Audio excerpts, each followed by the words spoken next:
የዐቢይ ጾም ሁለተኛው ሳምንት ቅድስት በመባል ይጠራል። ቅድስት ማለት ልዩ፣ ጽኑ፣ ክቡር ማለት ነው። የዐቢይ ጾም ሁለተኛው ሳምንት ቅድስት ለጌታ ጾም ጾመ ዓርባ የመጀመሪያው ሳምንት ነው። ያለ ትናንትና ቀዳማዊ፣ ያለ ዛሬ ማዕከላዊ፣ ያለ ነገ ዳራዊ፣ ለዘመኑ ጥንትና ፍጻሜ፣ ለግዛቱ ዳርና ድንበር የሌለበት ጌታችን አምላካችን መድኃኒታችን ኢየሱስ ክርስቶስ ለእኛ አብነት ይሆን ዘንድ ጾምን የጀመረበት የመጀመሪያው ሳምንት ቅድስት ተብሎ የመጠራቱ ምክንያት ከዚህ ሰንበት ዋዜማ ጀምሮ የሚዘመረው ጾመ ድጓ የአምላካችን ቅድስናና ሰንበትን ቀድሶ በፍቃዱ እንደሰጠን እያነሳሳን ስለሚዘመር ነው። ጾመ ድጓውም እንዲህ ይለዋል። ዛቲ ዕለት ቅድስት ይእቲ፣ ይህች ቀን የተቀደሰች ናት።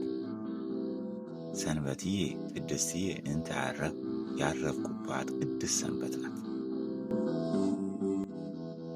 ቅዱሳነ ኩኑ እስመ እነሂ ቅዱስ አነ፣ እኔ ቅዱስ እንደሆንኩ እናንተም ቅዱሳን ሁኑ።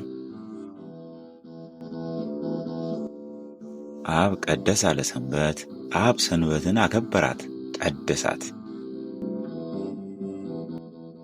ስያሜውም ሰንበት የዕረፍት ቀን እንድትሆን በኦሪትም በአዲስም እግዚአብሔር የባረካት የቀደሳት ዕለት መሆኗን የሚነገርና እግዚአብሔር ቅዱስ እንደሆነ የፈጠረውም ሰው ቅድስናን መያዝ የሚገባው መሆኑን የሚያሳስብ ነው።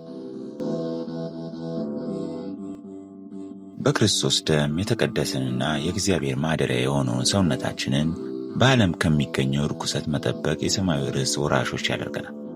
በዓለም የሚገኘው ርኩሰትም ሐዋርያው ቅዱስ ጳውሎስ ለገላትያን ሰዎች በጻፈው መልእክቱ የሥጋ ሥራ በማለት ገልጾት፣ እርሱም ዝሙት፣ ርኩሰት፣ መዳራት፣ ጣዖት ማምለክ፣ መጣላት፣ ኩራት፣ የምንዝራ ጌጥ፣ ቅናት፣ ቁጣ፣ ጥርጥር፣ ፉክክር፣ ምቀኝነት፣ መግደል፣ መስከር እና ይህን የመሳሰሉት ናቸው።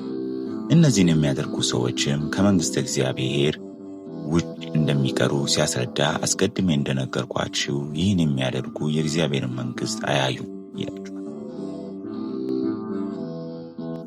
በሕይወታችን ሁሉ የምግባርና የሃይማኖት ፍሬ አፍርተን መገኘት ለቅድስና የተጠራን እግዚአብሔርን ደስ ማሰኛል ነው።